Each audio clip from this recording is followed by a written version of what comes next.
Okay, I think that worked.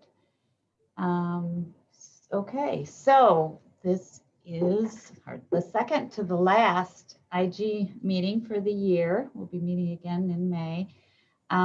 Today we have Jerry Rena and Fran Rosen are going to talk about ERM with staffing reductions and budgets. And I believe, Jerry, you were going to go first. Is that right? Yeah, I'd be happy to. Okay. Do you need me to have you share the screen? I think, do you have to give me permissions to do this? Yeah, it's disabled right now. Oh, did that do anything? No, I'm sharing my screen. Yeah. Okay. Let's see. I think there's a button next to share screen. I'm trying to remember where you can say who can share. It says multiple participants. Is that it? Wait a minute, maybe advanced sharing. I don't know if I have the ability to do that. I just shared my screen. Is that? Yep, I can. Are you seeing it? Yep. Okay. All right. So thanks everybody for joining the discussion. I'm Jerry Rena, the Electronic Resources Librarian at Western. And, you know, it's funny, a little over a year ago, I think it was March 17th, I was presenting to this group about how my unit was using an agile management tool. And during that presentation, the loudspeaker, you know, somebody came over the PA system asking all the students to leave the building and informing them that we'd be closed until further notice. And I had no idea that a year later I'd be sitting in my home presenting to this same group about how the past year has affected us at WMU, but here we are. It's been a bit of a roller coaster ride for us, as I'm sure it has been for you guys. But I'm happy to be here, even though the topic is a little bit depressing. And when I'm going to talk for maybe 15 minutes, and then I'll give it over to Fran, who can share her expertise on this whole thing.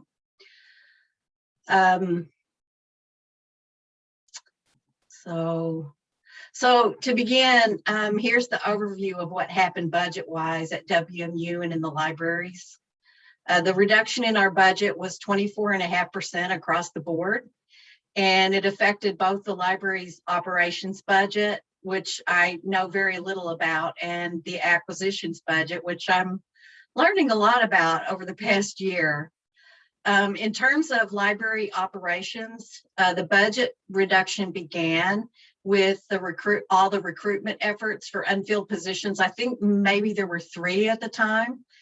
Those were halted, and all of our open positions were eliminated.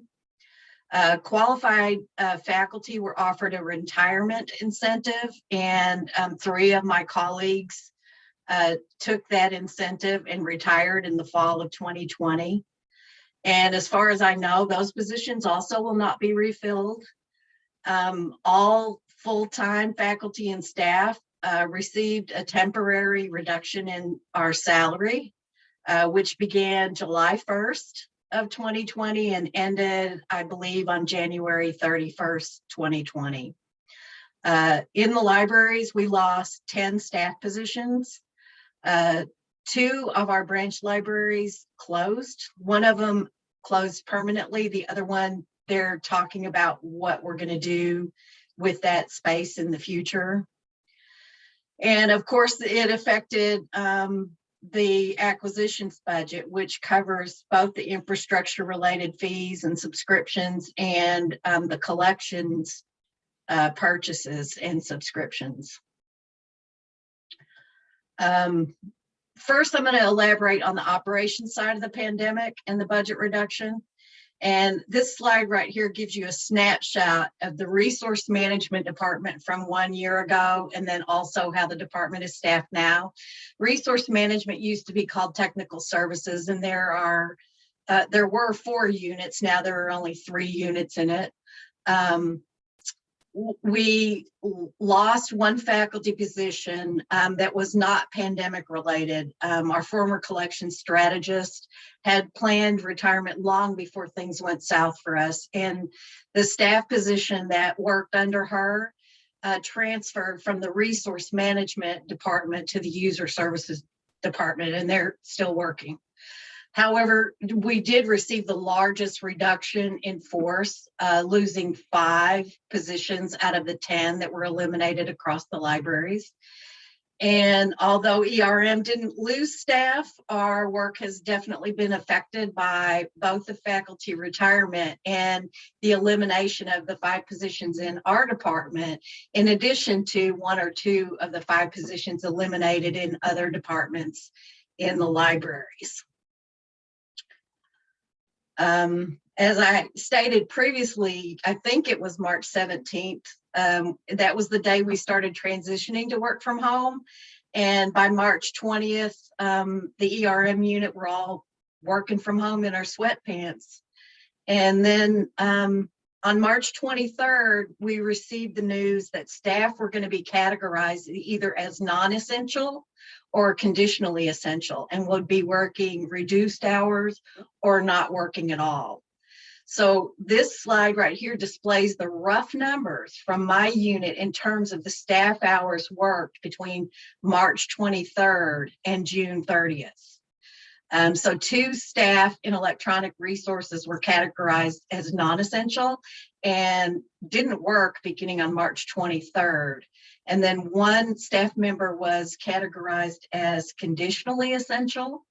In retrospect, it's really amusing to me, but at the time it filled me with anxiety because considering that over 95% of our materials budget is spent on electronic resources and the physical library is closed and we manage off-campus authentication, in my humble opinion, the ERM unit was the library at this point. So of course I considered all of us essential. The conditionally essential person was able to work 20 hours a week from the get-go. And then over the course of the next several weeks, staff hours were added for one or the other non-essential worker until eventually they were allowed to return to full 40 hours on July 1st. So the number of staff hours lost due to COVID, 70.4% of those hours went unfilled. So during this time that we were operating at reduced staffing levels, we also had 1 of the faculty members in resource management that took an extended period off. A lot of the work was just undone at this point. We concentrated on fulfilling requests for ebooks and streaming videos and getting invoices up to the business office for payment. There were a lot of temporary adjustments to the workflows throughout resource management during this time. And there was a somewhat daunting backlog of work to be done once everyone was back full time. But at this point, we were just basically trying to keep our head above water. In the initial weeks of the pandemic, I spent a lot of time managing those COVID collections and managing the expectations of my colleagues surrounding those COVID collections. I wasn't going to make any adjustments in our repository to accommodate all that, the temporary dropped paywalls, because primarily I didn't want the work of readjusting them once the paywalls went back up. It would have been an additional burden on me and the staff that were working at the time, and would have been confusing to our users who saw something in our repository one day and then it was gone the next day. So, you know, I just put some collections up on our database A to Z list and had them automatically expire. That's about all I could do. And then, of course, during this time, we learned about our budget cut, but I'll talk about that a little bit later on.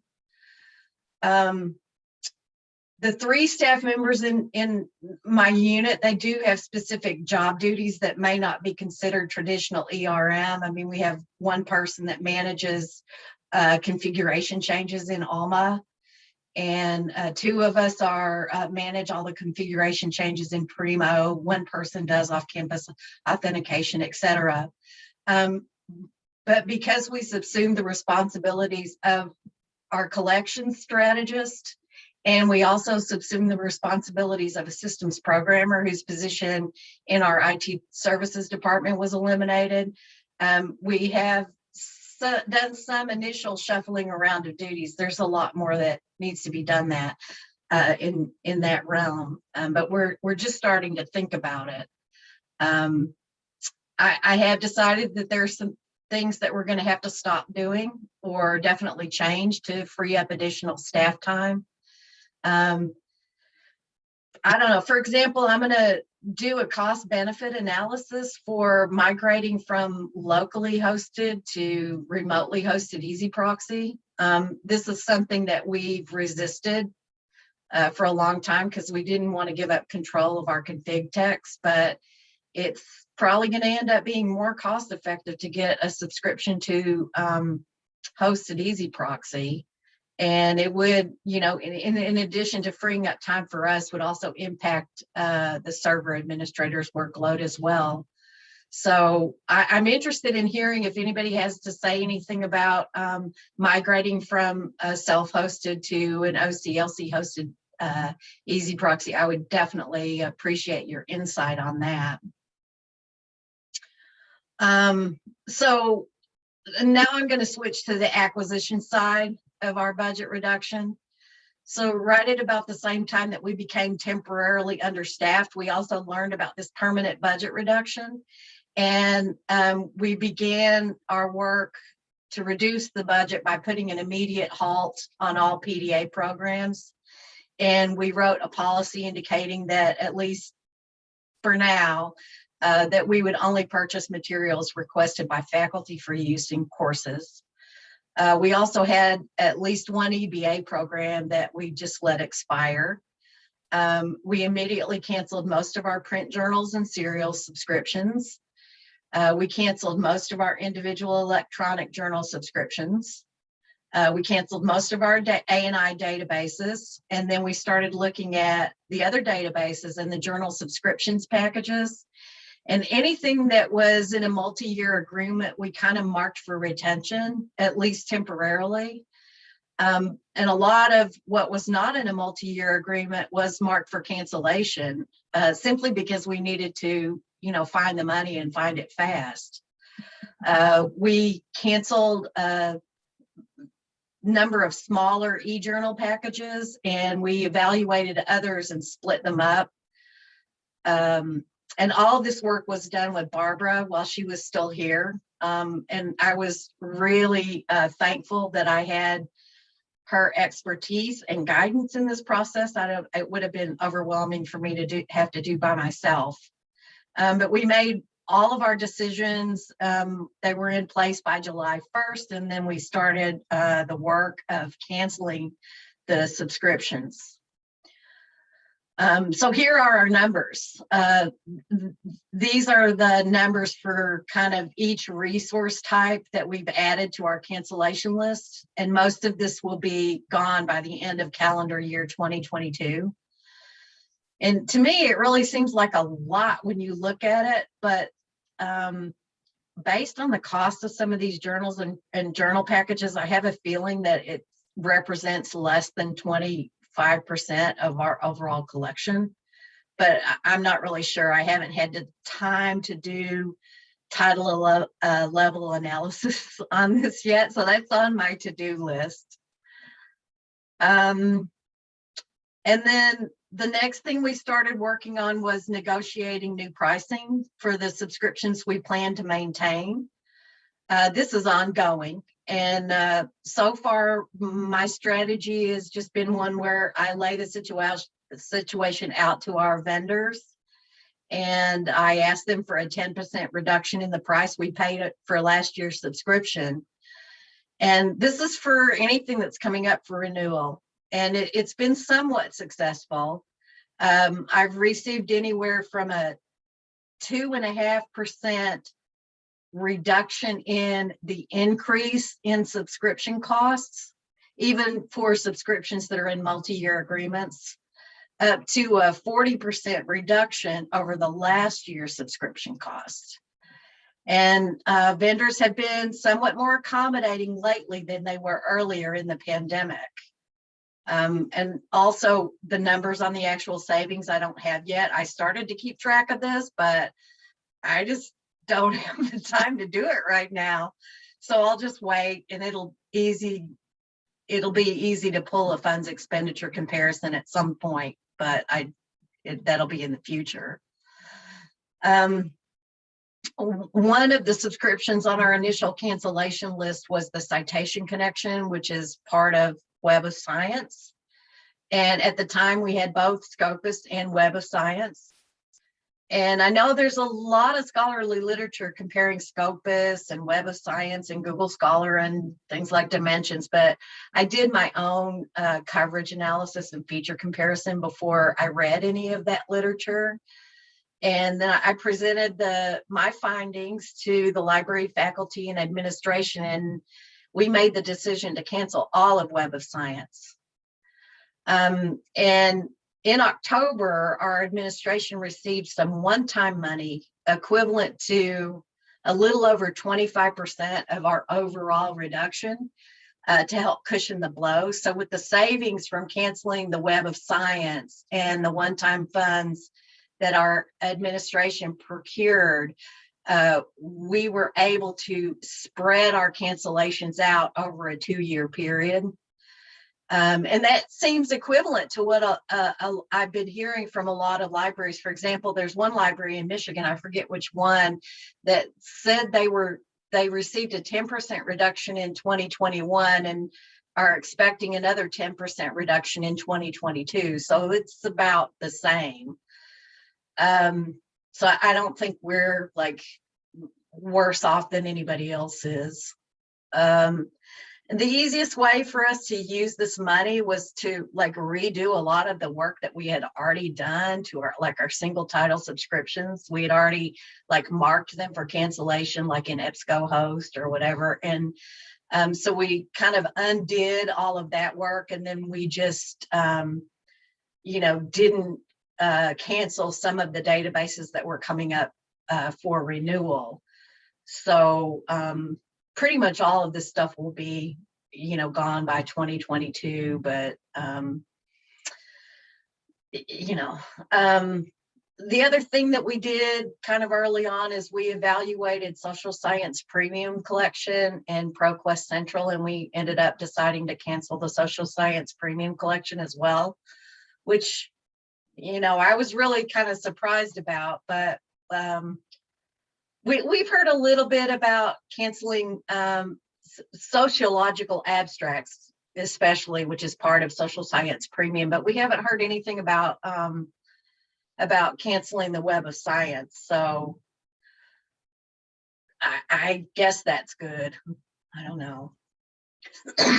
Excuse me.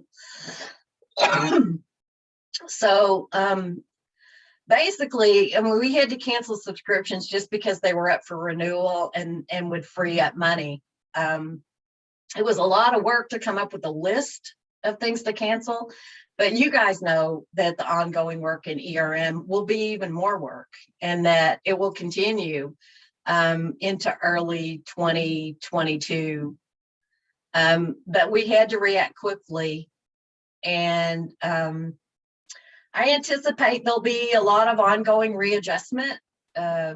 We've discussed and shared the list of subscriptions to be canceled with everyone at the university, but people are overwhelmed with so many things right now that it may not have registered with people that something that they use is going to be canceled, and so we may only hear from them once access is no longer available.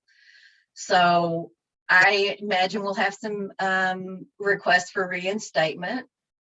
Our acquisitions budget it's been flat since I started working in the libraries in 2011.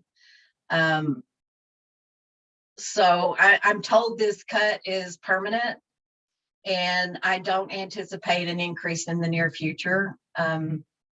We know that there'll be some degree program changes at the university as well, which will have an effect on our collections. We're implementing responsibility-centered management, and although I don't think it will affect the budget, I haven't been told that it won't, and I don't really know anything about it, so I'm not sure how we'll engage with that change. We're going to continue our efforts toward OER, open access, and transformative agreements. This is something we've been working on for the past few years, so likely an increasing amount of our budget will go toward publishing costs instead of toward database or journal access. We've already seen what will happen with Wiley. The transformative agreement through MiALA puts our subscription increase towards APCs.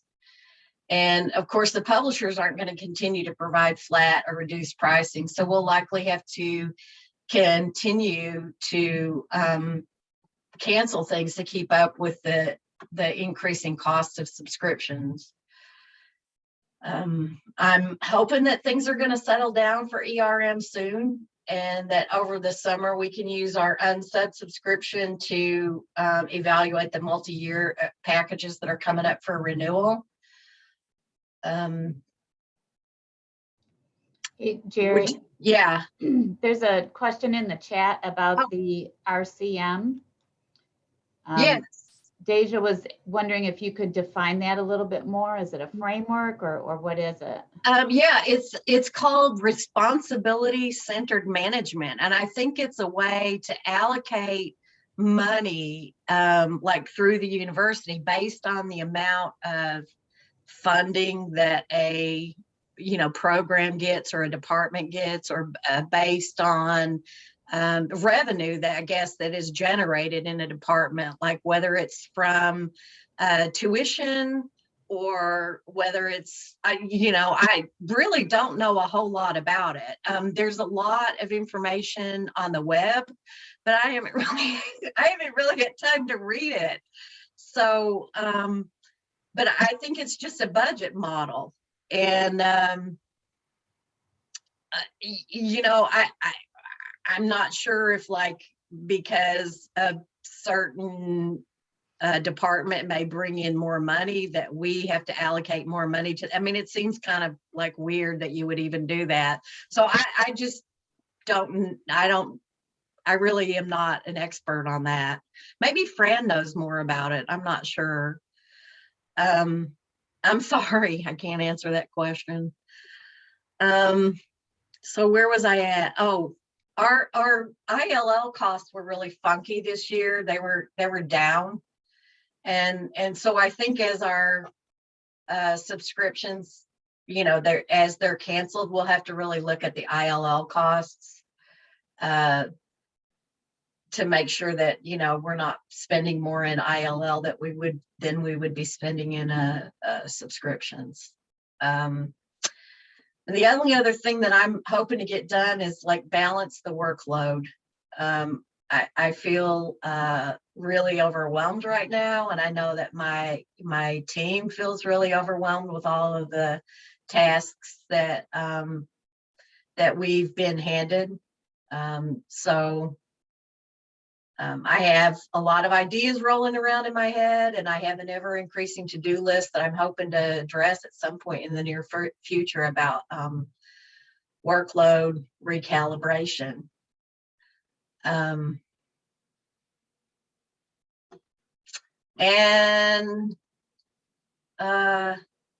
that's it.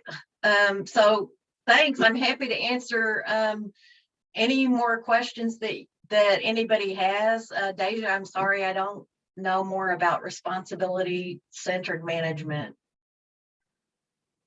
And I'm going to stop sharing my screen so I can see the chat.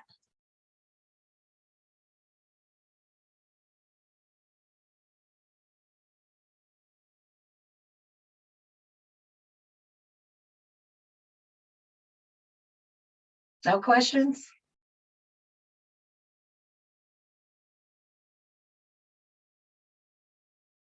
Okay, well, can you guys hear me? I was wondering if, see, and I'm not, there's so much there. And have you did you catch up with the data entry and everything? Or do you still have stuff? I mean, we're at a little bit different situation, and we still have a lot of sort of some paperwork kind of stuff or like data entry and ALMA and all that we never caught up with.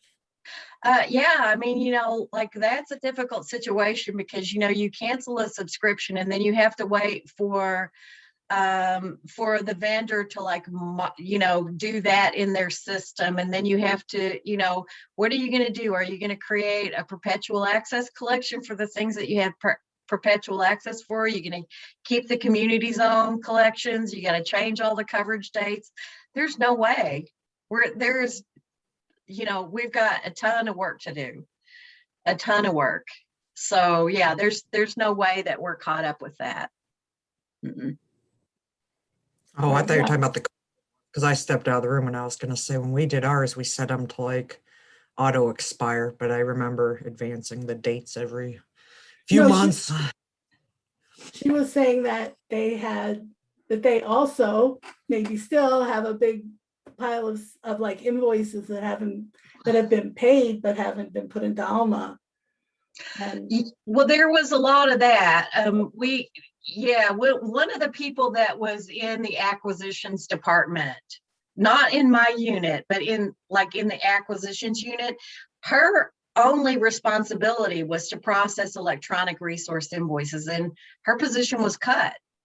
And so there was another person in acquisitions that did all the print stuff. And so now she's learning the electronic workflow. And it's really trying to get her to understand the difference between a one-time and a continuous PO and, all that kind of stuff. So she's caught up, but she still has some things to learn, most of it has been updating the repository because we do rely a lot on those community zone collections, and don't have 100% trust in Ex Libris that when a journal is no longer published or migrates or they update the CKB that our holdings are still going to be there. And so we're still trying to come to a decision about how we're going to manage all of these cancellations going forward. But yeah, so. Anyway, I don't feel so, well, I do, but not sure I feel so bad. Just that there's all this stuff. Yeah. The biggest thing for us is doing all the collections work, because I don't have time to do what I used to do because I'm doing all this collections work. And so then I try to pass it off, but everybody's plate was already full anyway, so we're just doing the best we can, and that's all anybody can expect. So people in the chat are talking about the hosted EC proxy, which Deja handles for us. If you want to bring some of that. Oh yeah, so I was reading the license that OCLC has on the web about hosted easy proxy, and I saw something in there that said hosted members have the option of managing their config tags. And see, this is the one thing that we have kind of been recalcitrant on about going to hosted easy proxy, is that we don't want to give up that control because we like to be able to immediately solve those problems. And yeah, that's not good news to have it take 1 to 3 days to get things done. Well, I went to the demo they did about the they have if you have hosted easy proxy, you can pay more and get all this really nice analytic package. Yeah. I haven't told Deja about yet, but yeah. But anyway, that seemed like an advantage. Yeah. Did you see that at ICRL? Yeah, Yeah. Yeah. always happened. I haven't, yeah, but not as well as those. Deja's saying we can ask for our logs and use free software to analyze it. There was also this presentation at ACRL about that free analytic software, and it can be challenging. Mhm. Although Deja has a BI certificate. Sorry. We're like, this is what. Hey, Jerry, I've got a question just out of curiosity. Has Alma helped at all with the training that you've had to do with retraining employees, or did you even reach out to them? Well, at the time that we migrated to Alma, they had like videos that you could use to train people. And then we had I can't remember if it was 1 day or 2 days where we had somebody come in and do some training. And I kept waiting for them to like get to the electronic resources part. There was absolutely no training for electronic resources. Oh, And I don't know, we've got like 5 people at our library that are, like certified admins. And I think that, they are all throughout the library. And I think they do a lot of like training, on the ground for new people coming in. But I did not find the training personally, I didn't find it helpful, primarily because I didn't have any training for electronic resources. And that's what I did at the time, was all electronic resources. They spent a lot of time with cataloging and a lot of time with acquisitions and fulfillment. So those people might have had a much different experience than I did. Yeah. Deja's saying their webinars they're doing now are getting better. Yeah, they're getting better. They were really bad in the certification videos were just so horrible. Yeah.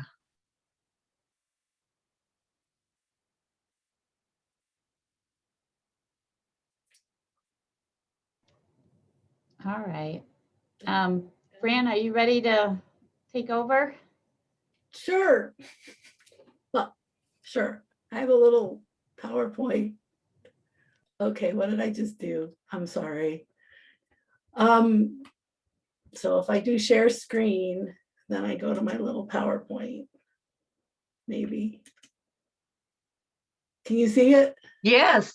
Okay, cool. And probably there's I'm sorry. I was thinking about these professors who are being total pros in Zoom, and then people like me who don't know how to get to the slideshow thing because the Zoom thing is covering it.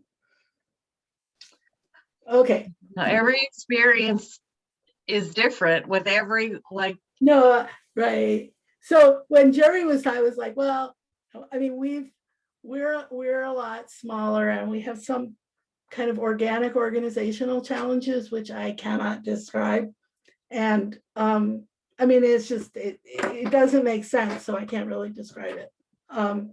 We did have a systems librarian who left, I guess, when did she leave? At the end of 2019, I think. And that position never got filled. And so we've been working without a systems librarian, which actually the systems librarian did really help with the Melcat stuff. So glad we got through that before. The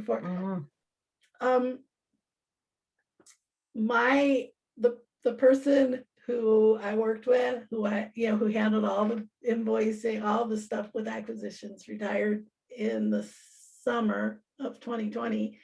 And I feel like we haven't even really talked about the implications of that. It's just we kind of, go along.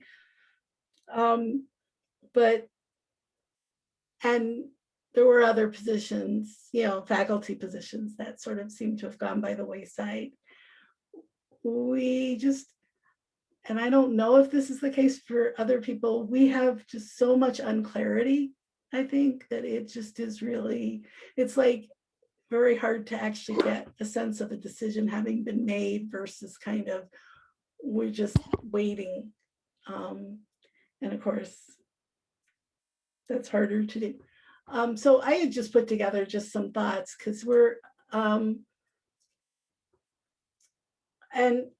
I was thinking about some of how things work for us. We don't do the other stuff Jerry does. I mean, Jerry's got this budget that looks really big, and then it has to pay for Alma and stuff like that too. So it's like not really very big. We don't actually, ILL is not included, and that can be good. It can also, I also worry because, sometimes when things are out of my control, or, what I think of as my control, then I worry a decision might be made that wouldn't be the best longer term decision. And also, so it's the advantage of having it in your control, I think, is that you kind of can put the pieces together. We never, and we don't have regular budget increases or haven't. We also, and this is a really interesting thing, and I don't know, Jerry, because I think this is something we were maybe more at, that you may be moving towards, and other people I think have mentioned it, like not really dealing so much with individual funds, like, okay, here's our fund for this subject or that subject, like here's the fund for business, or here's the fund for marketing, but more because we're doing so much with electronic resources that are databases and packages, that it's not really allocated to a program. It's more an overall decision for the library that we're going to subscribe to it. Yeah, that's exactly right. And as a matter of fact, we had fund allocations for like ebooks and print book purchases, and we kind of have gone away from that as well, mostly because we don't have selectors. Right. Well, we've had a lot of people retire, and there were some people that were really good about selecting things for funds, but we don't really do that even for our ebooks and streaming videos and stuff now. Yeah, so I think that's kind of, we've been moving towards that, but it's like a big, things have kind of pushed forward. So we sort of have been moving that way, I guess, and now it's even more so in terms of all electronic or mostly electronic, and then also sort of buying stuff for the library instead of individual programs. Of course, there's other challenges that aren't just COVID.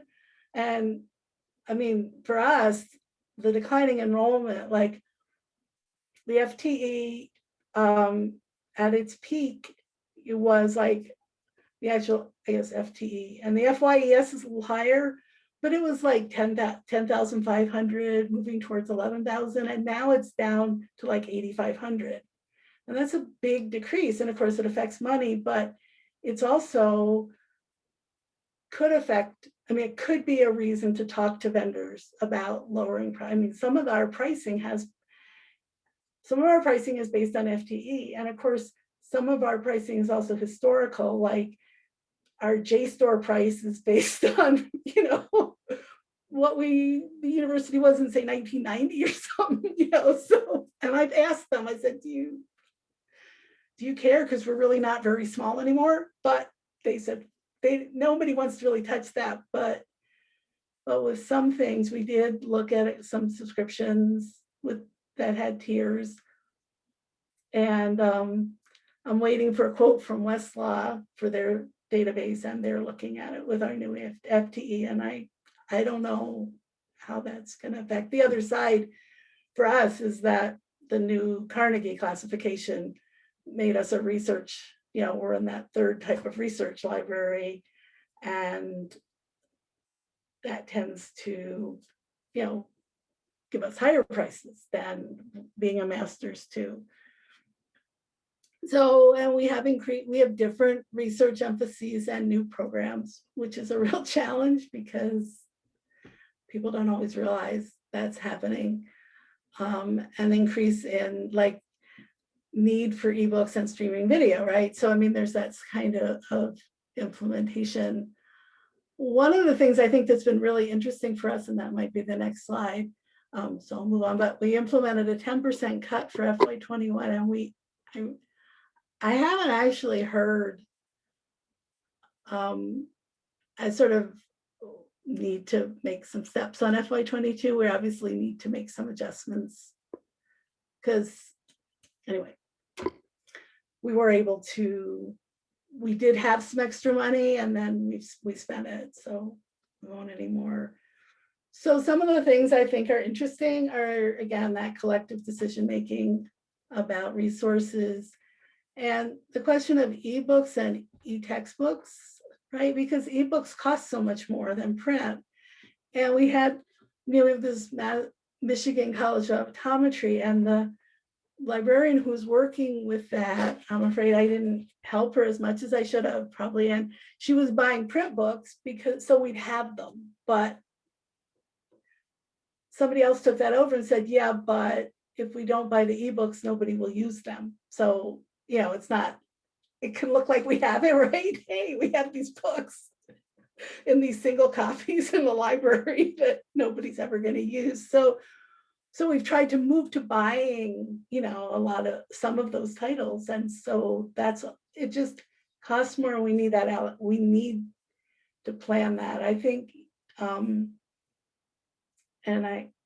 the idea that whether we're going to spend money on books or not, we were kind of moving towards really not spending much at all on any kind of books. And now it feels like we need to move back to having some of a book collection.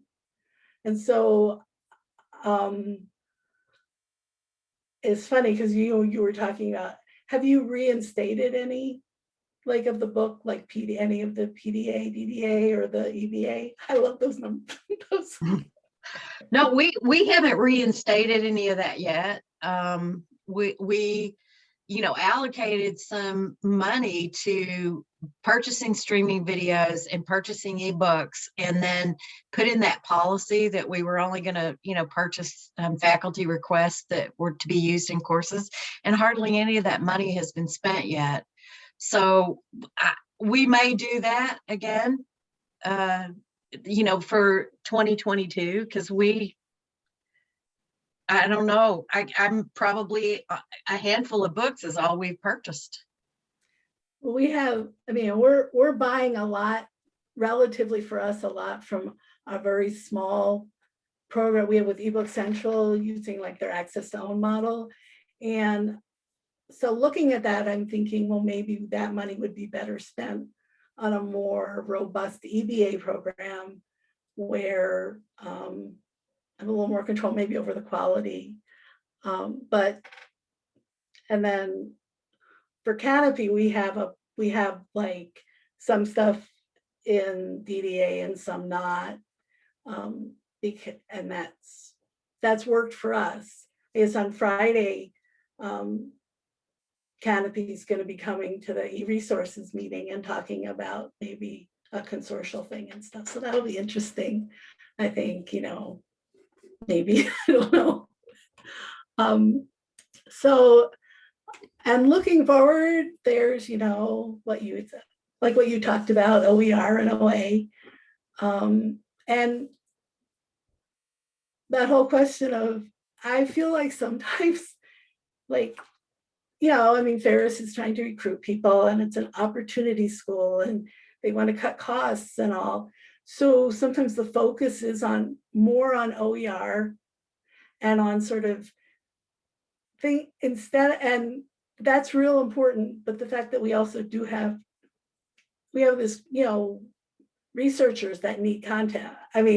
That question of working with because our College of Pharmacy definitely has really, raised its level, been getting a lot more really great grants and all. And so we can't just go, so it's kind of an interesting challenge. And that question of publisher agreements is real interesting because you had mentioned the Wiley agreement. And so I'm interested to see how it'll be implemented, you know, the one that we've done through MCLS where we're, you know, creating this APC fund. Now, we were on their list as a place that had not published anything that would have qualified. So we're looking at that, the ILL questions, and ILL for ebooks, of course, is a big question, I think, going forward. And for us, and I think additional funding options too, you know, like grant support,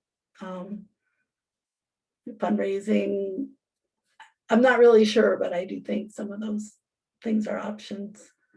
But so that's, but we actually, like I said, I think that we had a 10% cut, and we cut individual, and like I told Jerry, I think, you know, we had heard Barbara made a presentation about a year ago or so.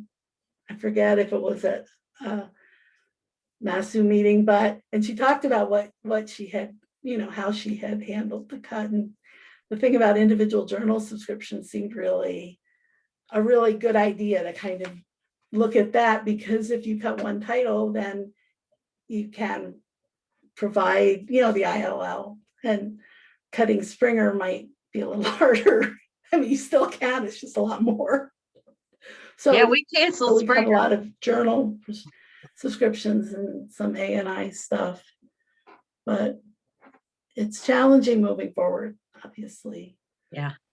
And it's great to talk about it because, you know, I mean, there is that certain thing where, you know, where some people, you know, people focus on working with students and all, and then, but then that background of getting the resources, you know, these amazing ways that we do it. Mhm. Anyway, so that's what I am going to stop sharing.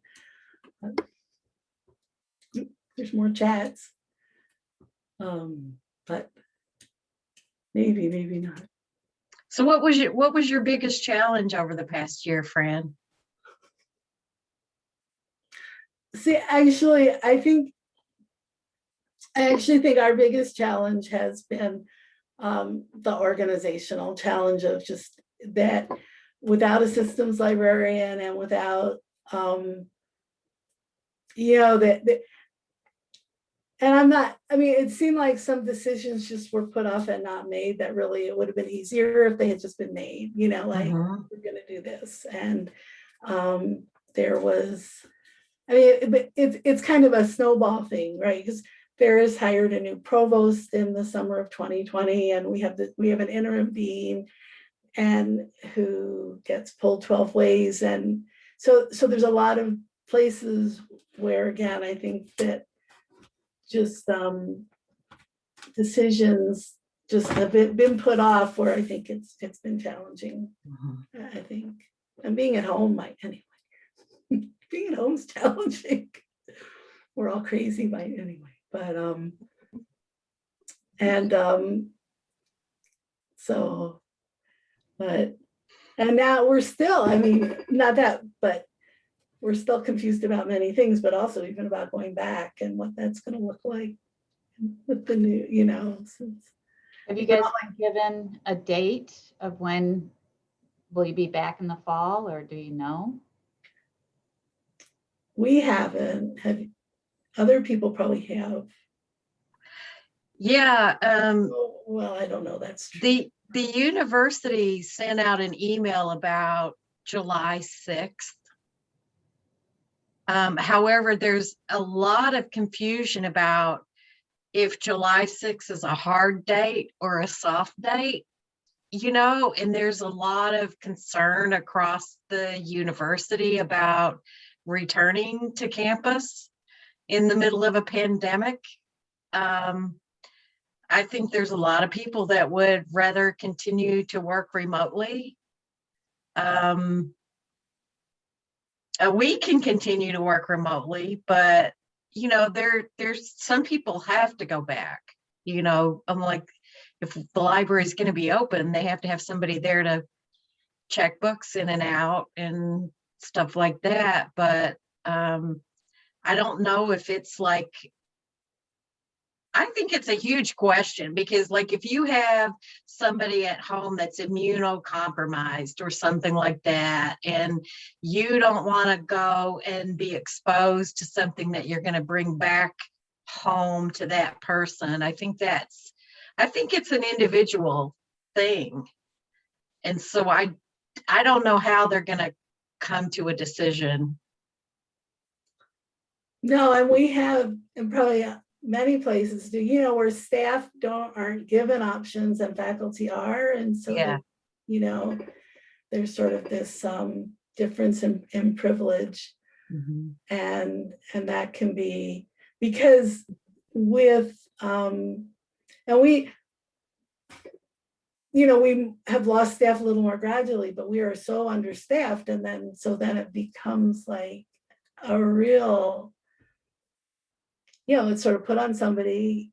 If you don't do it, you know, the library will shut the service down unless this one person comes in who doesn't feel able to say no. So that's kind of hard. Yeah. But yeah, I don't, it's weird because we were all supposed to just get vaccinated and, you know, go back. Right. We know that. We haven't, I mean, Ferris is not going to require testing. I mean, it's not going to require vaccinations and hasn't been requiring testing in all circumstances. And I know different places are also different about that.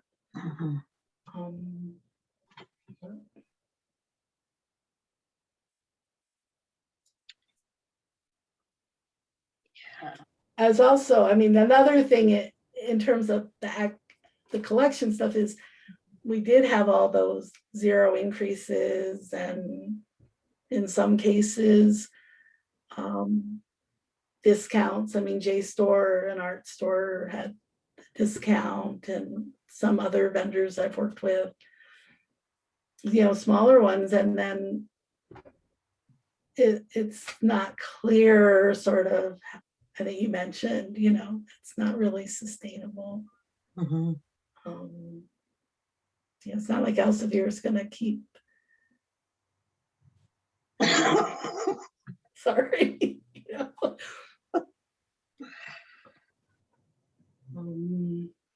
But yeah, Mary, we're saying, I mean, the university is saying it's going to be face to face, but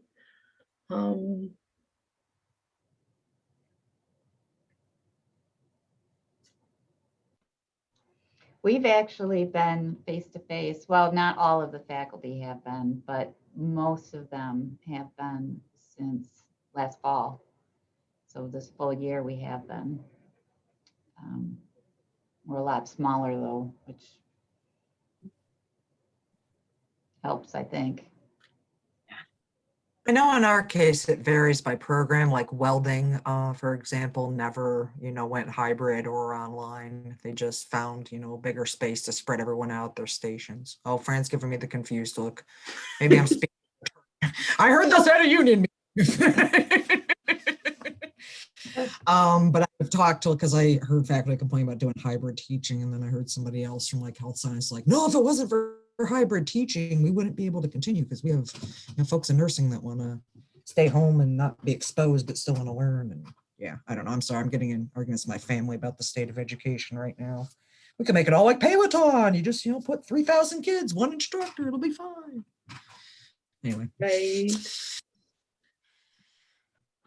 But yeah, no, the welding students were on campus, but then one of the classes that I work with, he had half the students come in because that was enough room, how much room they had, and half would Zoom in, and then, you know, so it was just kind of all quite mixed and stuff. I think. And I'm surprised I didn't buy that software because I remember seeing, oh, it was at Owens at my last job where we got a demo of this really cool welding virtual reality software, which could show you like welding on top of a high rise, which for those of us who are scared of heights is not cool. It was almost as bad as the clown demo when I went to go once. Yeah, that thing should have come with a warning anyway, pulled the headset off. Anyway. So, Fran, somebody asked about efforts with OA and OER. Are you guys doing that? Well, you signed the Wiley Transformative Agreement, right? Yeah.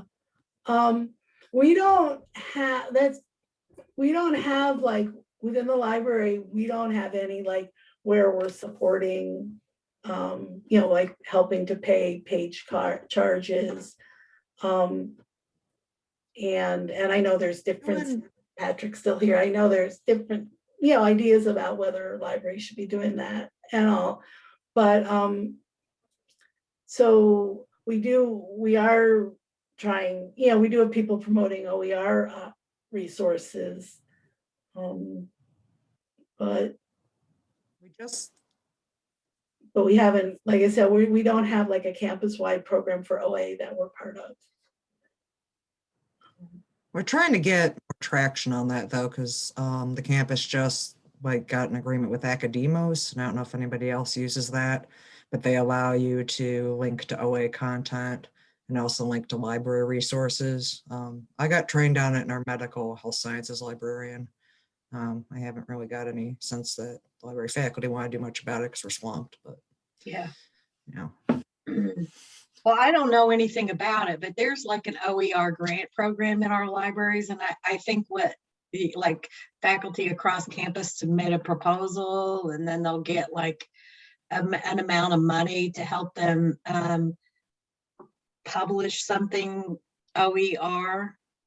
I think I heard that there were 20 grants given last year. I think it's like they allocate so much money every year and then once it's gone, but I don't know what happens to those OER resources. Like, I don't know if somebody like catalogs them and puts them in the collection. They're not electronic as far as I know, I don't know if we like have them in our catalog. We have a lot of open education resources activated in our Alma instance.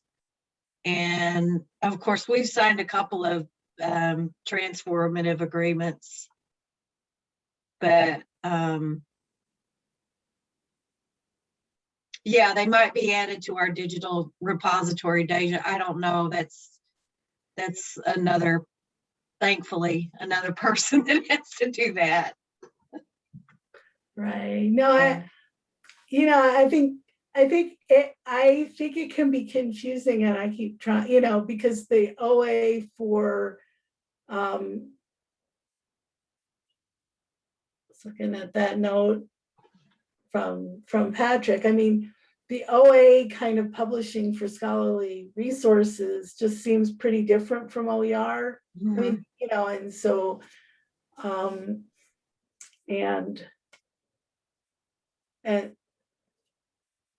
so I haven't thought a whole lot about OER really, except for, where Deja adds stuff to the catalog, we let people know about content.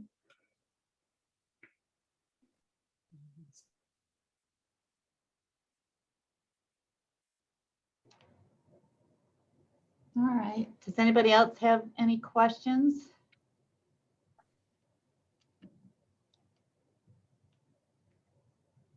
No? I miss Barbara. I do too, terribly. Her office was right next to mine. And we spent a lot of time together, Yeah, she's amazing.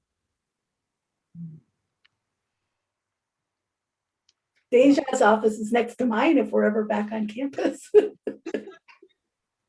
was gonna say, I don't know if you want me coming in though, because remember, I'm the natural one that doesn't want to be vaccinated, so you might not want me next to you.